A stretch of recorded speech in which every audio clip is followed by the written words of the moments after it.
je me retrouve aujourd'hui pour vous parler de tous ces objets que je n'ai pas chez moi. Alors pourquoi regarder ma vidéo plutôt qu'une autre? Parce qu'il en existe plein, des contenus du même style. Eh bien parce que moi je vous parle de trucs que j'ai pas spécialement vus ailleurs. Alors il y en a, je les ai déjà vus. Il y en a, c'est moi qui y suis arrivée par mes propres déductions et expériences. Donc, n'hésitez pas à regarder. De toute façon, vous êtes là, vous êtes présent. Alors, asseyez-vous, prenez le temps de regarder ma vidéo, faites-vous plaisir. Et n'hésitez pas à me lâcher un petit pouce ou à me suivre si cette vidéo vous a intéressé et que vous voulez en voir d'autres.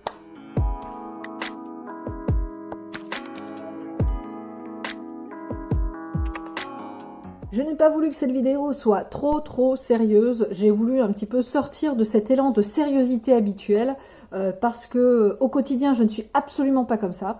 Donc j'espère que ça va vous plaire et que ça vous fera plaisir de me retrouver telle que je suis réellement. Et moi ça va me faire du bien parce que du coup je vais arrêter d'être la petite première de la classe et je vais être un petit peu plus celle que je suis habituellement, c'est-à-dire celle dans le fond qui fait les conneries à côté du radiateur. Des boîtes en plastique, je n'en ai pas chez moi. Oui, je vois. Tu veux parler de ces petits récipients plastiques que l'on appelle couramment des tupperwares. Oui. D'accord, donc oui, effectivement, des boîtes en plastique, je n'en ai pas chez moi, tout simplement parce que ça ne passe pas au four, qu'au bout d'un moment ça s'use, que les couleurs, par exemple quand tu fais des carottes ou des tomates, ça déteint. Il faut savoir en fait qu'à partir du moment où tu vois une altération de ton plastique dans tes boîtes hermétiques, eh bien en fait elles sont bonnes à acheter. Donc ça veut dire que dès que ton plastique change de couleur, dès qu'il y a un coup dedans, dès qu'il y a une griffe, normalement c'est poubelle parce que tu peux transmettre les particules plastiques dans ton alimentation. Tu sais, c'est le petit truc là qui fait que ça donne un goût parfois à ton plat, c'est qu'en fait, normalement, poubelle. Avec le verre, ce qui est bien, c'est qu'il n'y a pas ce problème de décoloration, il n'y a pas ce problème de griffe, il n'y a pas ce problème de longévité, parce que en fait, à part si t'es maladroit et que tu le fais tomber par terre, normalement tu vas le garder vraiment pendant des années. En plus, niveau économique, le lot, on va dire le starter de base en plastique, t'en as grosso modo pour 5 euros. Sachant que tu vas le changer grosso modo tous les ans si vraiment tu respectes vis-à-vis de l'altération du plastique, etc. Si tu prends en verre, ça va te coûter 25 euros.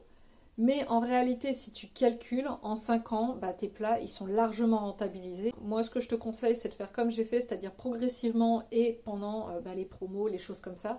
Et tu verras qu'en fait, au niveau de ta rentabilité, ce sera beaucoup plus rapide et beaucoup mieux. Parce que la fourmi, elle gronde. T'as compris? La fourmi gronde. Ah, t'avais compris? Voilà. Euh, Mec, chez nous, le micro-ondes, il nous a lâché il y a 8 ans. Je reste sur cette histoire de fourmis. Donc le micro-ondes nous a lâché il y a 8 ans et on n'a pas trouvé ça judicieux de le remplacer, tout simplement parce qu'on n'en avait pas l'utilité. Vraiment, finalement, c'est pas une gymnastique compliquée. Et vraiment, je sens la différence parce qu'avec le micro-ondes, je savais jamais vraiment comment doser le temps, etc. J'étais un peu comme un bonobo face à plein de boutons. Bon alors, je choisis quoi? Et finalement, soit c'était toujours trop froid, ou alors c'était froid sur les côtés, brûlant au centre, ou alors c'était brûlant. Et enfin bref, j'ai jamais vraiment réussi à me servir d'un micro-ondes correctement.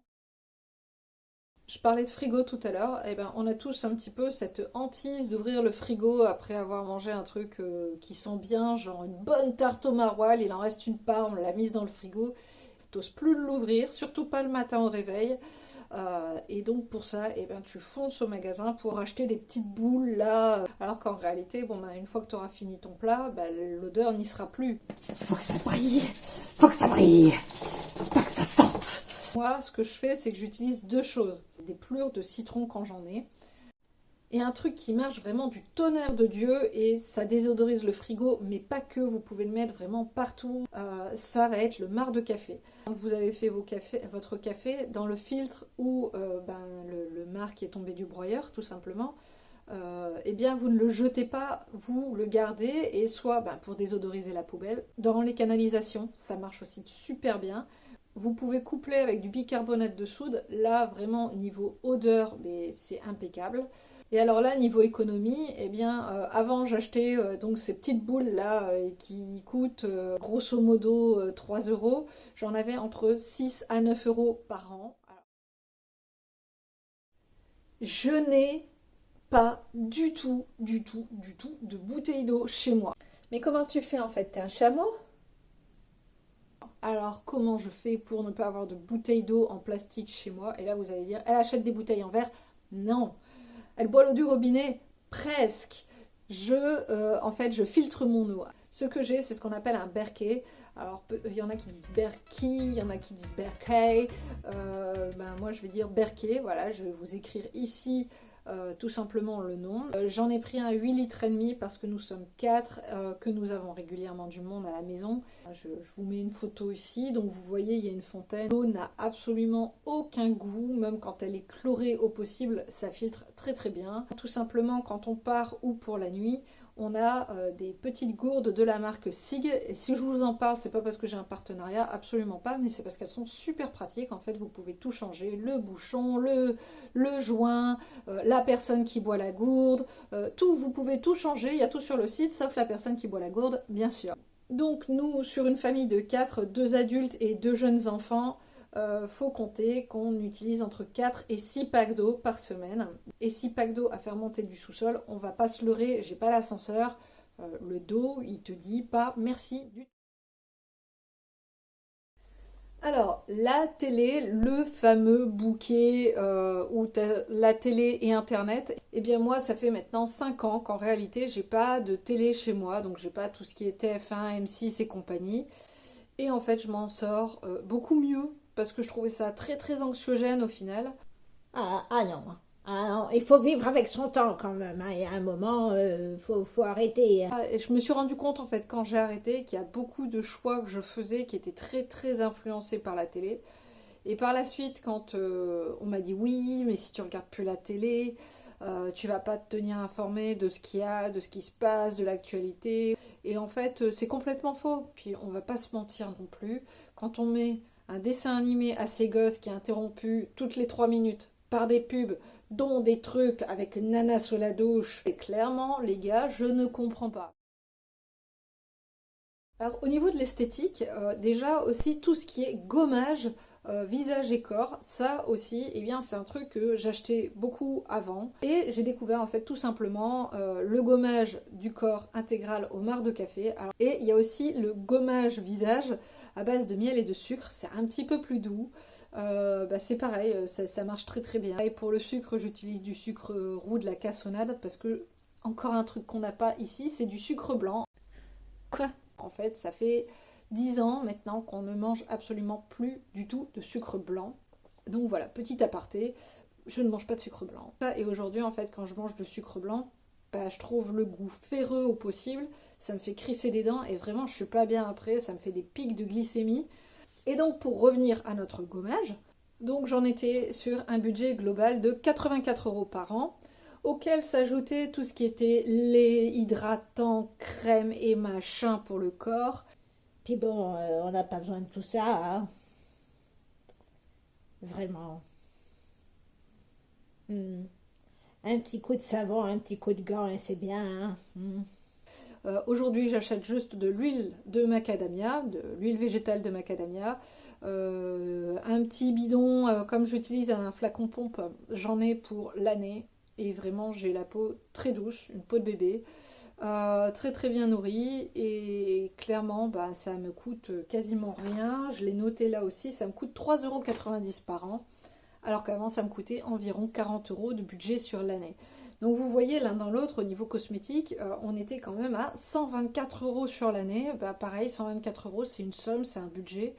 Et moi, ça, je préfère le mettre dans un projet habitation ou autre chose, ou des vacances, ou que de le mettre dans des trucs qui finissent dans les canalisations, quoi. Des bonbons, je n'ai pas de bonbons, allez-y, frappez-moi, je n'ai pas de bonbons, je suis une mauvaise maman, je ne laisse pas de bonbons à mes enfants. Quoi? Pas de bonbons? Même pas ceux aux graines de chien cultivés au Pérou? Un bio? Même ça, tu donnes pas? Ouais, mais j'aimerais pas t'avoir comme mère, quoi. Non, je rigole. Alors, les bonbons, déjà jusqu'à 3 ans, c'est vrai, j'interdis complètement les bonbons à mes enfants. Ça, c'est un choix, c'est personnel. Chacun fait ce qu'il veut. C'est pas. Si je vois une maman donner un bonbon à son enfant, je suis pas en train de la regarder de travers dans le magasin en faisant genre. Oh. Bien, bravo, belle éducation. Après 3 ans, bah, de toute façon, il y a les anniversaires à l'école, voilà, il y a tout un tas de trucs, et je peux pas contrôler tout ce qu'ils mangent. Donc, bah, forcément, ils en ont eu de temps en temps, mais alors vraiment de temps en temps. Et en réalité, une fois pour Halloween, pour la petite anecdote, ma mère a acheté 2 énormes seaux de Haribo. Mais il n'y a même pas un paquet qui est parti. Même pas un. Voilà. Carrément, par contre, ils sont capables de me faire une crise pour avoir des champignons ou des asperges. Voilà. Hein. Pour eux, des bonbons, c'est quoi? C'est des cranberries séchées, c'est des fraises séchées qu'on a récoltées dans nos bacs et qu'on a fait déshydrater ensemble. Ça va être de la mangue déshydratée, ça va être des trucs comme ça. Mais alors, clairement, les bonbons, mais... Et moi, c'est pareil. Enfin, comme juste avant, je parlais du sucre, ben, les bonbons, c'est pareil. Puis après, j'avoue que la dernière fois que j'ai acheté des bonbons pour un anniversaire, pour dire que mes enfants fassent comme tout le monde... ben en gros clairement ça s'est transformé en bagarre pour savoir s'il y avait de la gélatine ou pas de gélatine, s'il y avait des colorants, des trucs, ça m'a saoulé. Les débats voilà là-dessus, c'est enfin en général je fuis les problèmes, je fuis tous ces trucs, tous ces débats que je trouve mais fuyez ces débats mes amis. Les cotons jetables. Mais sinon, tu te mets un coup de wassagne, hein. Ça ira plus vite. Et donc l'économie sur l'année vis-à-vis de la marque et du produit que j'utilisais avant, elle est de 22,82 €. 22 € sur l'année, ça te fait... ça te fait quoi Un plein. Non, ça fait pas un plein d'essence, non. La litière de grande surface. Ça fait un peu moins d'un mois que je m'en sers. Mais alors, le retour en arrière, je le ferai pas. Déjà parce que le calcul sur l'année, il est simple. J'ai regardé grosso modo ce que j'ai utilisé sur, là, du coup, le mois qui vient de s'écouler. Et du coup, je l'ai lissé sur l'année. Clairement, vis-à-vis de ce que je dépensais avant, on n'est pas du tout sur le même prix. Hein. Pour vous donner une idée, là, avant, sur l'année, j'étais à 260 € de litière. Donc, littéralement, je prends les billets, je mets 260 € sur la litière et je demande à mon chat de faire caca dessus, ça ira plus vite. De toute façon, moi je crois pas qu'un chat ça fasse caca quoi. Je pense pas. Hein. Parce que, genre, si t'es un chat, t'es mignon quoi. Tu peux pas faire un truc aussi horrible. Et donc du coup j'ai remplacé par la litière au pelé. Alors la litière au pelé bio, sans colle, sans machin, etc. Je vérifie quand même la composition, j'achète pas n'importe quoi. Et ça, j'en suis sur l'année à 25 €. 25 € contre 260. Le calcul il est simple, j'ai 235 € d'économie par an.